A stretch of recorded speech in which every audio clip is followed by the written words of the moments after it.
K-팝 레이더를 운영하고 있는 음악 스타트업 스페이스 오디티의 대표 김홍기라고 합니다. 저희 스페이스 오디티에서는 K-팝 팬덤 대시보드 K-팝 레이더를 운영하면서 2019년도부터 데이터 기반의 K-팝 세계 지도를 이렇게 발표를 계속 매년 해오고 있는데요.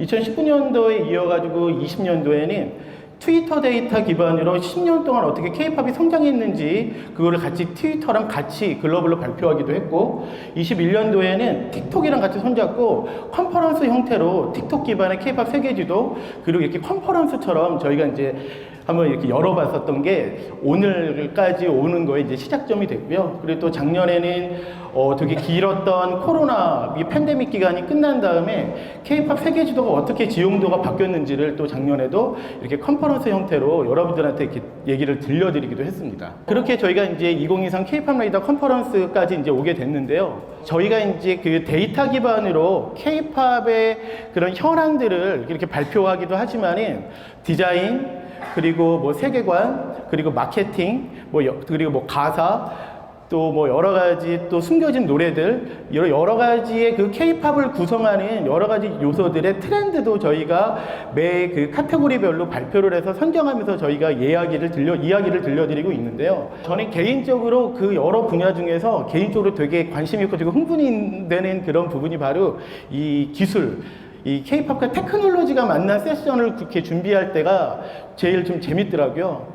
왜 그러냐면은 한번 다음 장 보시면은 K-팝 그 음악에 있어서 참 기술이라는 게 굉장히 되게 중요하구나라는 거를 저도 계속 그 음악의 그 역사부터 생각해 보면은 되게 중요한 게 바로 이 기술이더라고요. 왜냐면은 1877년도에 인류한테 생긴 게 바로 저 축음기였어요. 그래서 수천 년 동안 인류는 음악이라는 거를 그냥 듣고 흘리거나 노래하고 그냥 사라지는 일회성 그런 컨텐츠였죠. 그러니까 그런 것들은 구전으로 전해지거나 아니면 공연 형태로 되거나 혹은 뭐 악보 형태로 이렇게 지금 수천 년 동안 기록이 되었다가 1877년도에 저렇게 레코딩 기술과 재생 기술이 생기면서부터 인류는 이 음악이라는 것을 완전 새로운 경험으로 이제 받아들이기 시작을 했죠. 그러고서는 그동안 거의 100년 넘게는 이 음악과 기술은 저장하고 레코딩하고 기록하고 저장하고 재생하는 그 기술의 계속 연속이었다가, 그러다가 95년에 이제 디지털로 바뀌면서 음악에 좀 약간 혁신이 일어납니다. 그래서 MP3가 생기면서 우리가 이제 기존의 음악을 들었던 경험이 달라지면서 디지털 시대가 되면서 여기서부터는 기술이 되게 빨라지기 시작해요. 그러면서 우리가 이제 통신 기술이 결합이 되고 스트리밍이 되면서 또 완전 또 다른 경험을 하다가, 그러다가 이제 AI가 등장하고, 그리고 우리가 또 그 특히 팬데믹 기간 동안 엄청난 기술들이 갖고 있던 것들이 굉장히 그 미래처럼 되게 많이 나왔죠. 그래서 뭐 NFT, 뭐 AI, 메타버스, 버추얼, 뭐 저도 되게 너무 많은 기술들이 나와서 저조차도 막 되게 조급할 정도로 어떤 기술이 진짜일까 저도 되게 열심히 스터디하면서 봤었던 게 이 팬데믹 기간이었는데, 저는 이후 상황들을 보면서 무슨 생각을 했냐면, 물론 그런 녹음하고 저장하고 재생하는 것도 우리가 LP판이 있고 테이프도 있고 그랬지만은 되게 많은 기술들이 아마 나왔을 거예요. 근데 그 중에서 필립스에 나온 CD가 중요해지고 이런 것들은 결론적으로는 살아남는 기술은 표준이 되고, 그렇지가 않은 기술들은 그냥 사라져버리는 그런 역사의 어떤 연속성에서 이제 음악이 우리한테 이렇게 생활화가 되어 있는데, 마찬가지로 이 팬데믹 기간 동안 엄청난 기술들이 나왔는데 과연 어떤 기술들은 살아남았고 어떤 기술들은 사라졌을까라는 생각을 하면서 이 팬데믹 기간을 다시 한번 이렇게 훑어보기도 했었습니다. 그러다가 보니까는 결론적으로는 뭐 이 음악과 기술의 역사에 있어서 지금 가장 중요한 거는 이 음악과 기술이 만나서 이거를 듣고 있는 소비자, 그리고 이 팬들의 마음을 움직였느냐 못 움직였느냐가 결론적으로는 살아남느냐 못 살아남느냐의 문제였구나라는 생각이 들고, 이미 그 팬데믹 기간 동안 많이 나왔던 기술 중에서 이미 추억의 단어가 된 것도 되게 많더라고요. 마찬가지로 이 버추얼에 대해서도 굉장히 우리가 많은 현상들을 봤는데, 저는 그 중에서도 여러 버추얼 아이돌 중에서 어떤 버추얼 아이돌들이 지금 계속 팬데믹 끝나도 계속 화제가 되고 있을까 저희끼리 논의하다가 그러면은 2023년도에 K-팝과 테크놀로지가 만든 대표 사례를 블레스트가 만든 플레이브 사례가 어떻게 보면 그 대표적인 사례구나라고 생각을 해서 오늘 K-팝 위드 테크놀로지의 2023년도에 K-팝 레이더가 선정한 그 프로젝트는 바로 블레스트의 플레이브입니다.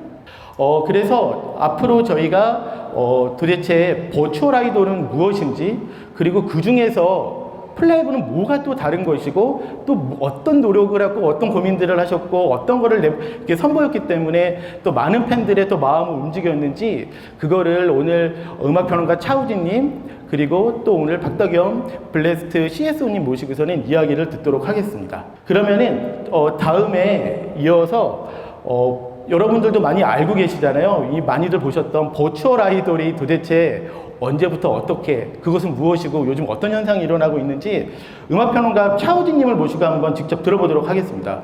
안녕하세요, 차우진입니다. 일단 음악과 기술의 만남이라는 주제로 좀 우리가 좀 고민해봐야 될 게 뭔지 한번 좀 짚어보는 시간을 좀 준비를 해봤는데요. 음악과 기술의 만남? 이라고 하면 아까 얘기한 것처럼 가상 아티스트라는 그 말을 굉장히 많이 들어보셨을 것 같아요. 그리고 가상 아티스트라고 하면 아마 떠오르는 이미지 혹은 아티스트들이 굉장히 많을 것 같습니다. 그래서 그 대표적인 사례들을 좀 준비해 봤는데요. 일단 그 고릴라즈라는 밴드고요. 블러의 데이먼 알반 그리고 그 크리에이터인 제이미 튜렛 이 두 사람의 합작 공동 프로젝트로 시작이 된 90년대에서부터 지금까지 활동하고 있는 대표적인 밴드고요. 사실 그리고 그 다음에 이제 또 SNS로 좀 유명해진 그 다음 장 보시면 약간 미구엘이나 아니면은 그 하츠네 미쿠처럼 사실 하츠네 미쿠 같은 경우는 소프트웨어의 캐릭터로 시작했다가 소위 말하는 버추얼 아이돌? 약간 이런 개념으로 좀 확장된 사례고 요 옆에 보시면 저거는 그 SNS 인플루언서로 시작을 했다가 나중에 음원을 발표하면서 아티스트로 된 그런 사례라고 할 수 있을 것 같아요. 그리고 다음 장을 보시면 뭐 KDA 약간 이 게임 캐릭터로 구성된 걸그룹이고 여기에는 여자아이들의 멤버들이 참여하면서 또 한국에서도 굉장히 화제가 됐던 그런 팀이기도 합니다. 그리고 에스파 공식적으로 8인조 걸그룹이고요. 4인조 아니고 8인조고요.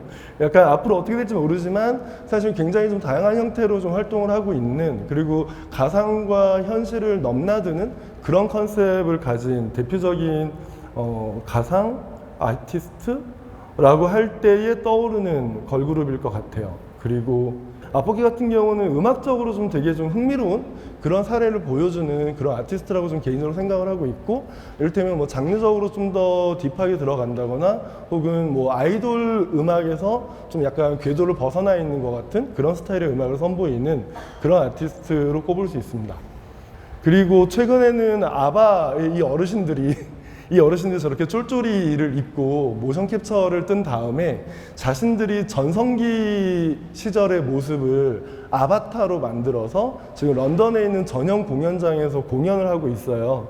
그래서 제가 알기로는 지금 한 5개월 정도 예약이 다 차가지고 보고 싶어도 볼 수 없는 그런 상태고 사실은 그 아바 보야지 투어라고 이름을 붙였는데 런던에서만 하는 게 아니라 어쩌면 투어의 가능성도 그러니까 그 공연장을 그대로 옮겨서 월드 투어를 할 수 있는 가능성도 좀 있는 좀 새로운 시도를 보여주고 있는 그런 사례도 있고요.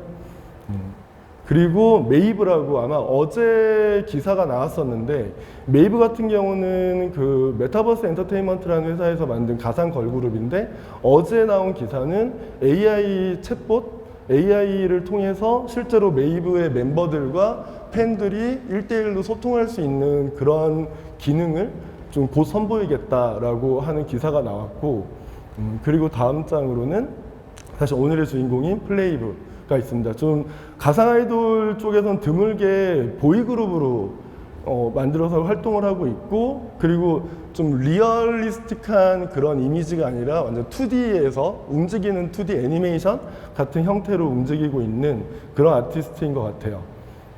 사실 이렇게 여러 사례들이 있고 뭐 인플루언서에서 아티스트가 된 사례도 있고 애초에 아티스트로 활동한 사례도 있고 우리가 알고 있는 K-팝이라거나 혹은 아이돌 그룹과는 조금 다른 맥락을 다른 결을 가지고 있는 아티스트도 있는데 이런 걸 보면은 저는 이런 생각을 하게 돼요. 도대체 왜 이렇게 가상 아이돌에 집중하고 있을까? 저는 두 가지 관점으로 생각을 해보는데 하나는 생산자 관점, 그리고 또 하나는 소비자 관점인 것 같아요. 생산자 관점에서 본다면 일단은 제작 사이드에서 보통 아티스트를 뭐 K-팝 아이돌뿐만 아니라 뭐 일반적으로 이제 스타를 만드는데 최적화되어 있는 게 엔터테인먼트 시스템인데 한국뿐만 아니라 뭐 헐리우드나 미국이나 일본도 마찬가지인데요. 그 아티스트를 발굴하고 스타로 만드는 데까지 걸리는 시간이 너무 오래 걸린다. 가상 아티스트를 개발한다면 사실은 기술적으로 그런 시간을 훨씬 더 줄일 수 있다라는 약간 전제? 그런 가설을 가지고 움직이는 것 같고 데뷔까지의 비용을 대체할 수 있다. 그러니까 기술에 들어가는 비용 대비 데뷔까지 들어가는 비용도 약간 사실 똔똔으로 맞추는 게 차라리 더 효율적일 수 있다라는 생각인 것 같고요. 또 하나는 비즈니스 관점에서 사업의 확장성이 넓어진다. 그리고 원천 기술을 확보해서 아예 기술을 가지고 새로운 비즈니스를 만들 수 있다. 또 하나는 매니지먼트라든가 운영에 대한 비용이 압도적으로 줄어든다. 라는 이점이 있는 것 같아요. 이게 생산자 관점에서 필요한 혹은 가능한 가설인 것 같은데 소비자 입장에서는 재밌다, 신기하다, 이상하다. 여기에서 더 벗어나는 것 같지 않거든요. 그래서 사실은 지금 현재 가상 아티스트라고 하는 건 초기 단계이기 때문에 우리가 좀 주목해야 볼 거는 이 생산자 관점과 소비자 관점의 어떤 갭을 어떻게 누가 줄일 수 있는가? 어떤 방식으로 좀 줄이면서 우리가 생각하는 어려운 이상하다, 신기하다, 재밌다를 넘어서는 어떤 사례를 만들 수 있을까를 좀 보는 게 필요할 것 같습니다. 이 멜로디 아마 알고 계시는 분들 혹시 계실까요? 굉장히 유명한 곡이고 그 익숙한 곡인데 아치스라는 밴드의 69년에 발표한 노래예요. 우리가 가상 아티스트라고 했을 때 아치스의 이 슈가슈가라는 곡을 최초의 가상 아티스트가 만든 히트곡이라고 꼽을 수 있습니다. 69년이고요. 이 아티스트들은 사실은 만화책의 캐릭터로 등장했던 모델인데 67년에 만화책으로 데뷔했고 68년에 애니메이션으로 제작이 됐고 69년에 OST 개념으로 앨범을 발매했고 이 방금 들으신 그 싱글이 빌보드 싱글 차트를 히트하면서 약간 많은 사람들이 기억하고 그리고 그 이후에 많이 리메이크된 그런 곡인데 생각해보면 69년의 사례예요. 적어도 한 50년 정도 된 그런 사례라고 볼 수 있는데 가상 아티스트라는 개념이 우리가 알고 있듯이 최근에 갑자기 등장한 개념이라기보다는 50년 전에 이미 등장한 개념이다. 그럼 왜 그때 그랬을까? 67년, 69년은 일종의 사실은 엔터테인먼트 업계가 굉장히 폭발적으로 성장하던 시기였고 그리고 헐리우드 시스템이라는 게 글로벌에서 큰 영향력을 여기서 말하는 글로벌은 유럽인데요. 유럽에서 큰 영향력을 얻던 시기였어요. 다시 말해서 새로운 세대가 태어났고 그 새로운 세대가 새로운 문화를 향유하고 있고 새로운 소비자 그룹이 생기고 새로운 형식의 엔터테인먼트 콘텐츠가 등장하고 그게 글로벌에서 폭발적으로 성장하고 하면서 굉장히 많은 변화들이 일어났던 시기예요. 저는 2023년에 서울이라거나 혹은 미국에서 벌어지고 있는 일들이 60년대 후반, 70년대 초반에 미국과 유럽에서 벌어지는 상황하고 비슷하다고 생각을 하는데 그런 점에서 약간 지금 우리 눈앞에 벌어지고 있는 이런 변화들을 좀 지켜보면 좋겠다라는 생각이 들고요. 그 다음 장으로 보시면 그래서 결국에는 본질적으로 이런 질문이 남는 것 같습니다. What is a creation? 창작이란 무엇인가? 그냥 가상 아티스트가 중요하고 테크가 중요하고 테크와 컨텐츠가 결합되는 방식이 너무 중요한 건 알겠는데 이런 모든 현상들이 사실은 이 본질적인 질문 하나로 귀결되는 것 같아요. 그래서 앞으로 가상 아티스트 혹은 음악 컨텐츠와 기술이 결합되는 방식에 대해서 우리는 어떤 관점으로 볼 것인가? 그리고 또 더 나아가서 오늘 이제 발표할 블레스트의 플레이브 같은 경우는 과연 그 어떤 아까 말씀드렸던 그런 격차를 어떤 방식으로 줄일 수 있는지 혹은 창작이라는 걸 우리가 어떤 관점으로 계속 지켜봐야 하는지에 대해서 좀 유념해서 살펴보시면 좋겠습니다. 안녕하세요. 저는 블레스트에서 CSO로 일하고 있는 박박연이라고 합니다. 저희 컨텐츠가 앞서 우진님이 많이 보여주셨다시피 기존에 나왔던 가상 아이돌 컨텐츠들이랑 조금 많이 다른 결을 가지고 있는데 그런 결이 나오게 된 배경과 저희가 플레이브를 준비하면서 이제 했던 생각들을 중심으로 오늘 좀 공유를 드릴 예정이고, 일단 저희 회사에 대해서 지금부터 소개를 시작하도록 하겠습니다. 저희 회사는 전통적인 K-POP 엔터테인먼트 회사는 아니고 기술 기반의 회사라고 생각해 주시면 됩니다. 저희 회사의 이제 시작은 MBC 사내벤처 바이트11이었는데 저희 대표님께서 20년 동안 MBC에서 CG실 팀장으로 일을 하시면서 이제 창업을 처음 준비하게 되셨고, 이 바이트11 안에서 지금 방금 보여드린 여러 가지 버추얼 라이브를 위한 기반 기술들을 만들고 독립법인 블래스트가 되어서 이제 지금의 블래스트가 모습되었고, 2023년 3월에 여러분이 알고 계시는 버추얼 아이돌 그룹 플레이브를 데뷔시켰습니다.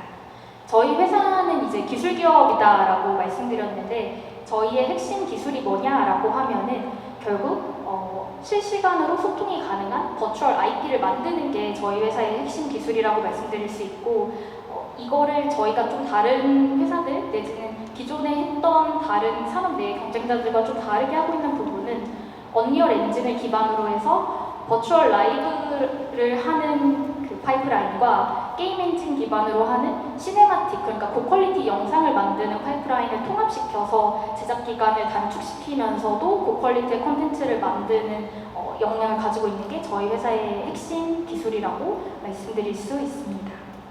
저 지금 잘 나와요? 우리는 지금 알파 산타우리에서 카슬루라는 행성 궤도에 있어요.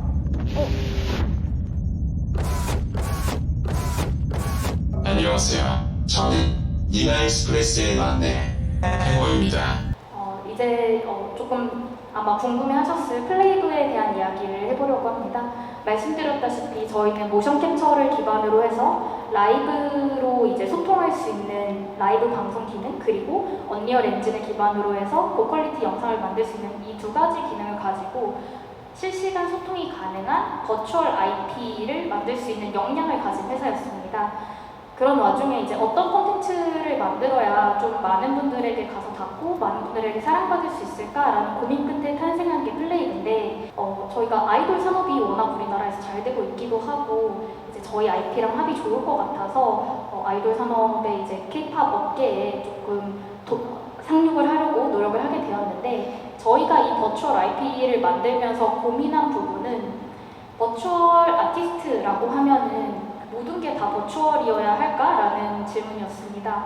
어떤 부분은 버추얼로 갔을 때 더 좋고 어떤 부분은 현실에 남겨두었을 때 더 좋은지에 대한 고민이 많이 있었고, 그 결과 저희가 선택했던 거는 캐릭터와 그 캐릭터랑 오디언스가 접촉하는 공간은 다 가상, 그러니까 버추얼에 있지만 그 나머지 실제 캐릭터와 이제 1대1로 매칭되는 저희 아티스트라든지 아니면은 그 아티스트가 하는 그런 내용들, 모든 것들은 다 실제여야만 저희가 더 많은 감동을 전할 수 있고 많은 사람들에게 와닿을 수 있을 것 같다라는 생각을 해서 저희 아티스트는 보통 이제 다른 버추얼 아티스트들과 달리 조금 사람을 안에 꼭 가지고 1대1로 매칭시켜서 사람을 배제하지 않고 사람을 오히려 더 가상을 환경을 통해서 오디언스와 더 가깝게 다가갈 수 있는 방향으로 제작했습니다.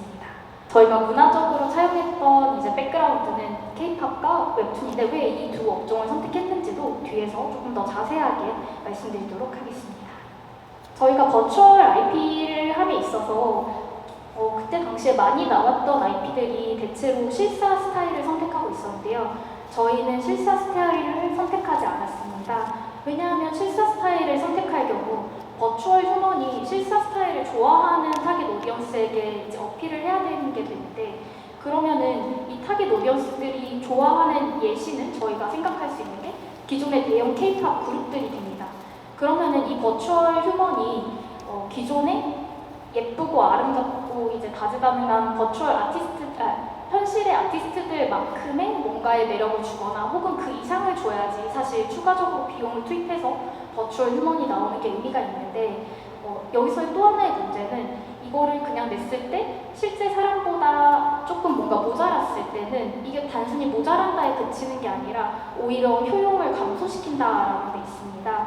보시면 이제 우측에 보이는 차트가 이거를 개념화를 한 건데 저희가 기술 개발을 하면은 점점 더 무언가가 자연스러워지고 점점 더 뭔가를 더 잘 구현할 수 있게 되는 방향으로 기술 개발은 갈 겁니다. 그런데 버추얼 휴먼이 실사 스타일로 되게 되면은 실제 사람만큼 자연스러운 그 이상으로 갔을 때만 그 일반적인 실물 아티스트 이상의 효용을 드릴 수 있다 보니까 이게 기술 개발의 장벽이 굉장히 높습니다.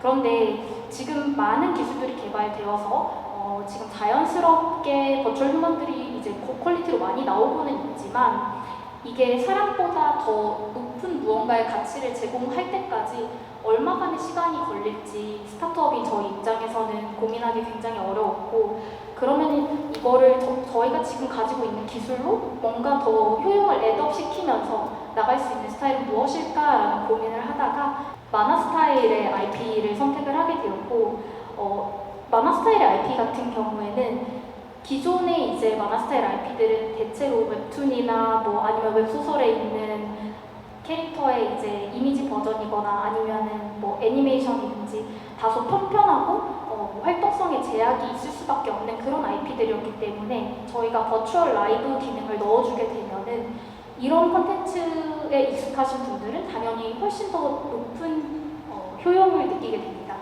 그리고 또 저희가 모션을 준다는 것 자체로만으로도 효용이 올라가는데 뭔가 더 기술이 진보되는 것이 느껴졌을 때 훨씬 더 큰 체감 효용이 증가되는 것을 느낄 수 있다 보니까 이 스타일을 선택하는 게 조금 더 좋을 것 같다라는 생각을 하게 되었고 그런데 이렇게 보통 좋은 기회들의 경우에는 기존 사업자가 크게 있기 마련이고 이미 일본에 이제 애니컬러라는 기업과 커버라는 대형 VTuber 기업들이 시장에는 이미 위치해 있었고 이 기업들의 경우에는 일본 애니메이션 스타일의 캐릭터들로 이제 캐릭터를 구현해 두었는데 이들의 특징은 뭐냐면 상대적으로 움직임의 제약이 많습니다. 눈이랑 입 그리고 뭐 조금씩의 움직임 정도를 할 수 있는데 그 대신에 IP 하나하나당 들어가는 비용은 상대적으로 작게 되고 이들 업체 같은 경우에는 툴 하나를 이제 여러 IP에 적용을 시키고 그 IP들을 통합 관리하는 일종의 VTuber MCN처럼 하면서 레버리지 효과를 누리고 있는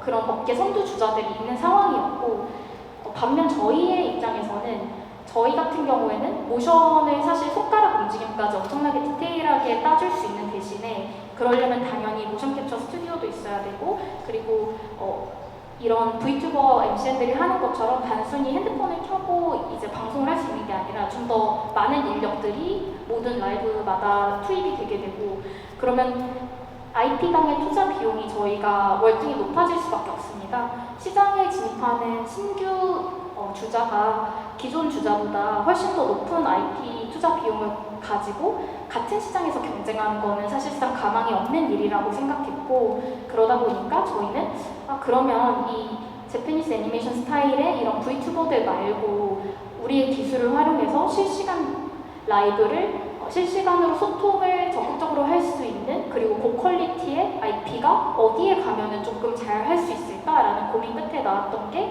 이제 웹툰과 K-팝 스타일을 선택하게 된 이유인데 일단 웹툰 같은 경우에는 만화이기는 하지만 사실 국내에서는 굉장히 대중적으로 소비되고 있는 장르이고 그러다 보니까 약간 애니메이션보다도 훨씬 더 큰 대중들과 만날 수 있는 기회라고 저희는 생각했고 여기에 K-팝 같은 경우에는 사실 앞서 많이 설명해 주셨지만 음악을 통해서 세상에 굉장히 빠르게 퍼져나가고 있는 좋은 장르였고 그리고 저희가 또 한국에서 사업을 하다 보니까 당연히 좋은 리소스들, 인력들을 훨씬 더 유리하게 이제 가져갈 수 있는 시장이었다 보니까 이런 웹툰 K-팝 스타일의 버추얼 IP를 기획하게 되었습니다. 저희 플레이브의 타임라인을 이제 좀 보여드리면서 저희 유튜브 구독자 수와 유튜브 채널 조회수의 증가세를 한번 좀 차트로 그려봤는데요. 저희가 라이브 방송을 주에 2회씩 매일 하고 있는데 사실 초창기에 2022년 9월에 예준님이라는 멤버분이 처음에 방송을 시작할 때는 실시간 접속자가 거의 저희 회사 직원들만 막 들어가 있고 저희들끼리 이제 수다를 떨고 그런 공간이었는데 지금은 평균 접속자가 많을 때는 2만 명도 넘게 나오고 조금 이제 에버리지 기준으로는 1만 명 중반 수준으로 나오는 저희 나름대로는 굉장히 큰 성장을 했습니다. 이렇게 성장하는 과정에서 저희는 많은 일들을 겪었는데 일단 연습생 방송부터 한번 보여주시면 좀 더 도움이 될 것 같습니다. 여러분 저녁 식사는 하셨나요?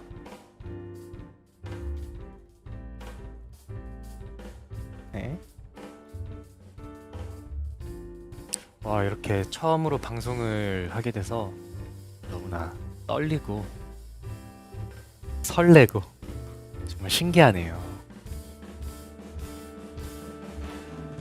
오, 카메라 전환까지. 그죠?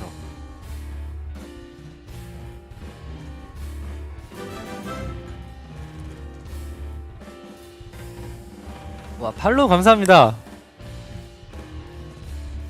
저녁을 아직 왜 못 드셨을까요? 네, 배고프실 텐데 오늘 얼른 저녁 드셔야죠. 오늘 이사하느라 아직 저녁 못 먹었어요. 오늘 이사를 하셨대. 이사 축하드립니다. 윙크 해주세요. 윙크?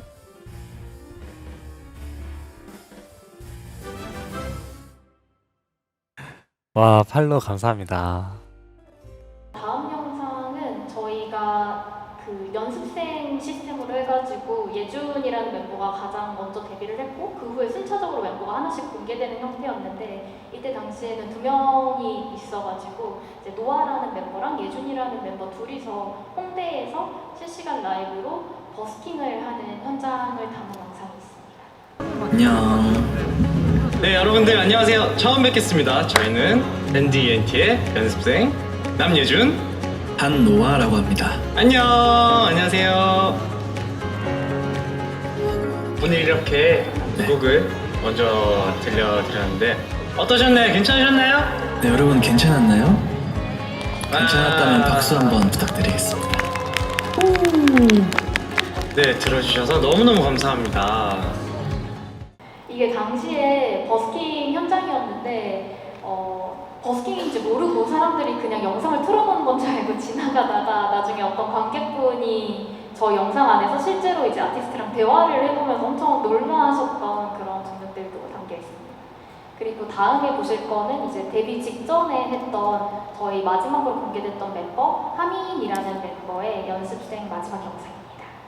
이 영상을 보고 이제 데뷔를 하게 되었는데 아까 좀 영상을 보시면서 느꼈겠지만 이 팬분들하고의 소통이 좀 진심으로 서로 오가는 뭔가가 있고 이걸 뭔가 같이 만들어간다라는 이 느낌을 굉장히 하민님이 잘 전달해 주신 것 같아요. 그래서 그 덕에 팬분들이 엄청 열심히 트위터에서 활동을 해주셔가지고 저희 데뷔를 잘 하게 되었고 저희가 데뷔하면서 이제 조금 화제가 되었던 영상이 MBC 음악중심 출연 영상인데 음악 중심에 저희가 처음으로 나온 버추얼 아티스트는 아니었는데 이 영상을 보고 뭔가 너무 다른데 굉장히 좋다라는 평가를 많이 받았던 것 같아요. 저희가 굉장히 짧은 시간 동안 플레이브 출시가 론칭이 3월이었다 보니까 저희가 아직 반년 정도밖에 안 된 건데 짧은 시간 동안 조금 저희가 배웠던 점들을 이 자리에서 나누면 좋을 것 같아서 4가지 정도로 정리를 해봤고요.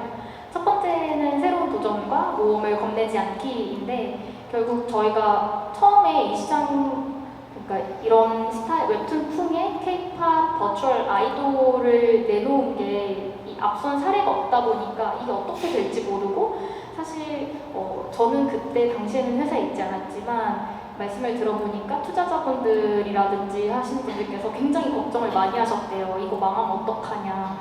솔직히 회사로서도 리스크가 있는 선택이었지만 저희는 이제 저희가 시장을 분석하고 저희 기술을 가지고 이 IP를 했을 때 잘 될 수 있다라는 이제 용기를 가지고 새로운 도전과 모험을 했던 게 지금 좋은 성과를 내고 있는 첫 번째 이유이지 않나라고 생각하고 있고 두 번째는 기술 자체에 포커스를 맞추기보다는 오디언스가 무엇을 원할까를 먼저 고민했던 게 플레이브가 기존의 다른 버추얼 IP들이랑 조금 달랐던 부분이 아닐까 생각하고 있고 팬분들 팬분들한테 더 많은 사랑을 받는 것도 저희가 조금 오디언스가 뭘 원할까에 초점을 맞춰서 기술을 조금 오히려 기술은 뒤로 숨고 아티스트와 오디언스를 어떻게 잘 이어줄 수 있을까에 조금 고민의 포인트가 있었던 게 좋은 점이지 않았나 생각을 하고, 세 번째는 완벽하지 않더라도 빠르게 내놓고 보완해 나가는 선택을 한 게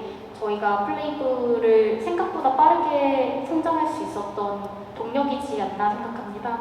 왜냐면 이게 만약에 저희가 기존에 커다란 회사들, 뭔가 네임이 큰 회사들이었다면 저희처럼 막 오류 많이 나고 뭐 라이브 방송에서 갑자기 종료되거나 그런 실수들이 있었을 때 굉장히 무서웠을 것 같아요. 그런데 저희는 애초에 가진 게 없는 스타트업이었기 때문에 일단 조금 모자라더라도 이 버추얼 IP를 시장에 내놓고 오류가 나면 그 오류를 빠르게 디버깅을 하고 하면서 더 IP를 빠르게 성장시킬 수 있었던 것 같습니다.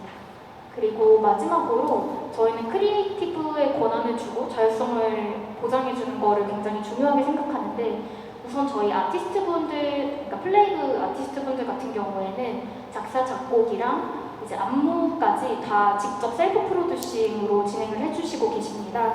저희가 아무래도 기술회사 기반이다 보니까 그런 역량이 저희가 조금 낮기도 하고 아티스트분들이 워낙 훌륭하셔서 다 조건을 드리고 있는데, 실제로 그분들이 느끼시는 감성이라든지 아니면 그 역량들이 곡에 묻어나게 되고, 그러면 이제 그분들도 활동을 하시면서 더 높은 만족도를 느끼시고, 실제로 팬분들도 그 작업 과정들을 이제 팬카페라든지 아니면 여러 소통 수단들을 통해서 다 보시면서 이제 곡이 완성되는 거를 느끼게 되기 때문에 훨씬 더 좋은 반응을 얻고 있지 않나 생각이 들고, 이제 저희 회사에는 두 가지 종류의 크리에이티브가 있다고 생각하는데, 첫 번째가 아까 말씀드린 이제 플레이브 아티스트 분들이고, 두 번째가 저희 회사 구성원들입니다.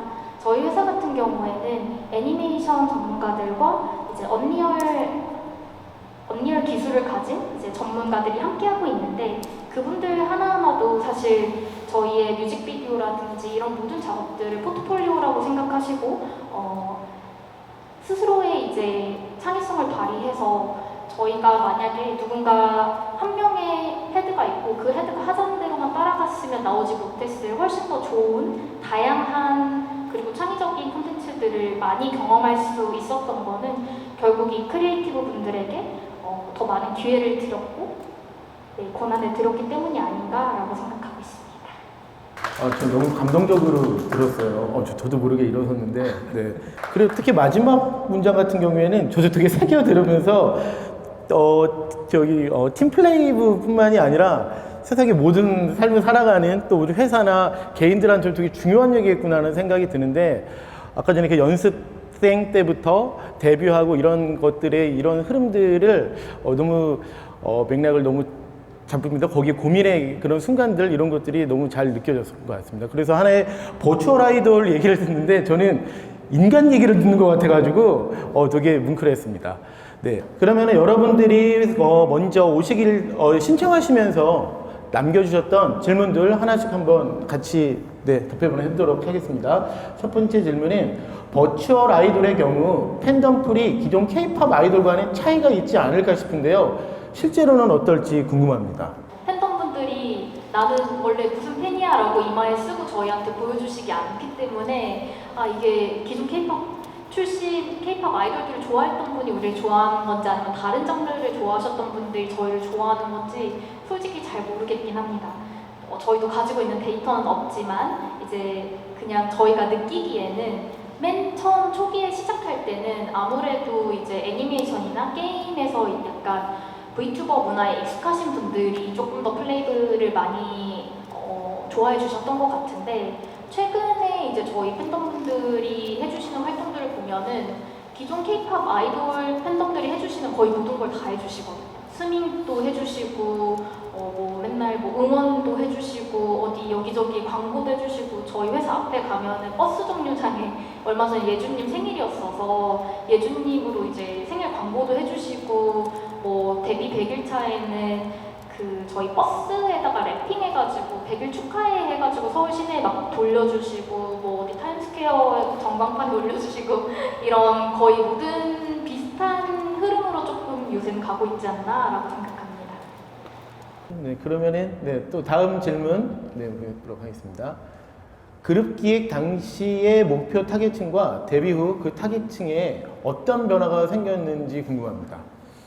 저희의 목표 타겟층은 아까 말씀드렸다시피 실시간 소통을 기반으로 한 버추얼 IP인데 조금 더 넓은 좀 대중에게 다가가는 거를 목표로 하고 있었고, 그리고 이게 저희의 정체성을 좀 나열을 해보면 버추얼, K-팝, Vtuber, 아티스트 내지는 아이돌로 정의를 할 수 있을 것 같은데, 이 모든 시장에 대해서 저희는 다 생각은 하고 있었는데 이제 어디서 반응이 올지 솔직히 저희도 모르겠고, 일단 우리를 누군가 좋아해 준다면은 열심히 기대에 부응해보자 정도의 목표를 가지고 있었고, 지금도 더 많은 분들에게 다가가기 위해서 노력하고 있습니다. 네, 다음 질문은 이번에 초등 20만을 기록하셨어요. 플레이브가 대단하지 않아요? 거의 아까 전에 말씀 들어보니까 뭐 팬들이 하는 거 모두 하는데 초등까지 이제는 네, 초등 20만을 돌파할 정도로 현재 돌판에서 팬덤을 끌어모으고 있는데 이와 같은 긍정적인 반응이 나올지 예측을 하셨는지요? 이거는 이제 저희 대표님의 말씀을 그대로 전하면은 처음에 플레이브를 데뷔를 시킬 때는 우리 한 1, 2년 동안은 외주로 빡세게 돈을 벌어서 플레이브에 투자를 해서 그냥 플레이브 적자나도 계속 끌고 가면서 언젠가 인기를 얻기를 기다리면서 투자를 하자라는 관점이었는데, 너무너무 감사하게도 많은 팬분들이 사랑해 주셔서 이제 플레이브를 좋아해 주시는 분들 덕분에 더 플레이브에 많은 투자를 하고 플레이브를 더 많은 사람들에게 저희 생각보다 빠르게 알릴 수 있는 기회를 얻게 되어서 너무 감사하게 생각하고 있습니다. 오늘은 이제 여기까지 질문을 받도록 하겠습니다. 네, 되게 많은 분들이 되게 저를 원망하면서 바라보고 계신데 앞으로 계속 플레이브를 응원하시면서 어떻게 하는지 활동을 보시면서 네, 계속 바라봐 주시면 좋을 것 같고요.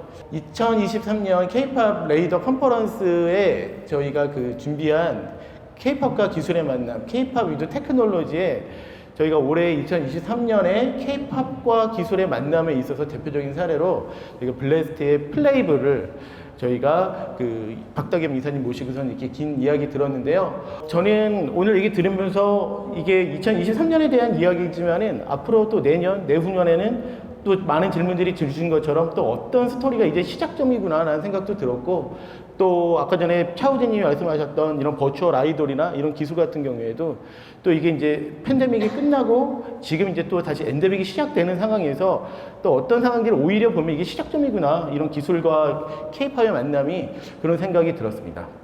저는 아까 말씀드린 것처럼 사실 지금 굉장히 중요한 어떤 모멘텀이라는 생각을 하는데, 우리는 앞으로 어떤 일이 벌어질지 모르잖아요. 그런데 과거를 보면은 약간 비슷하게 유추할 수 있을 것 같다. 아까 말씀드린 것처럼 65년도 이후에 사실은 로그막이라는 새로운 장르가 폭발적으로 커지고 새로운 세대가 태어나서 새로운 소비자 그룹을 만들고, 그 다음부터 우리가 알고 있는 20세기 어떤 문화 혹은 비즈니스 환경은 완전히 바뀌었거든요. 거기에는 미디어의 일단 새로운 미디어의 탄생, 일단 텔레비전 같은 것들, 60년대의 TV는 뉴미디어였으니까요. 지금은 올드미디어지만, 그런 것처럼 우리가 지금 경험하고 있는 것들이 사실상 어떤 역사적인 모멘텀에서 크게 어떤 것들이 좀 반복되는 것들이 있는 것 같고 비슷한 지점이 있는 것 같다. 그렇게 보면 앞으로 5년 혹은 10년 뒤에 어떤 일들이 벌어질까, 그리고 특히나 이 자리에 오신 분들 중에는 아마 취업이라든가 이직이라든가 이런 거 고민하시는 분들 많으실 것 같은데, 약간 그런 관점에서 보시면은 조금 힌트를 찾을 수 있지 않을까 싶은 생각이 들어요. 다음에 이제 저희가 K-팝 레이더 컨퍼런스를 한번 공개한 다음에 저희가 이제 앞으로는 또 오프라인 컨퍼런스를 이어서 할 예정이에요. 그래서 아예 이렇게 저희가 선정하셨던 분들 이렇게 또 모셔가지고 하는 행사들을 이어서 할 테니까는 그때 또 많이 저희 영상 기다려주시고 뉴스레터에 또 소식 알려드리고 또 오프라인 행사 또 토크 같이 할 수 있는 행사 지속적으로 만들어 갈 테니까는 앞으로 계속 관심 갖고 지켜봐 주시기 바랍니다. 네, 감사합니다.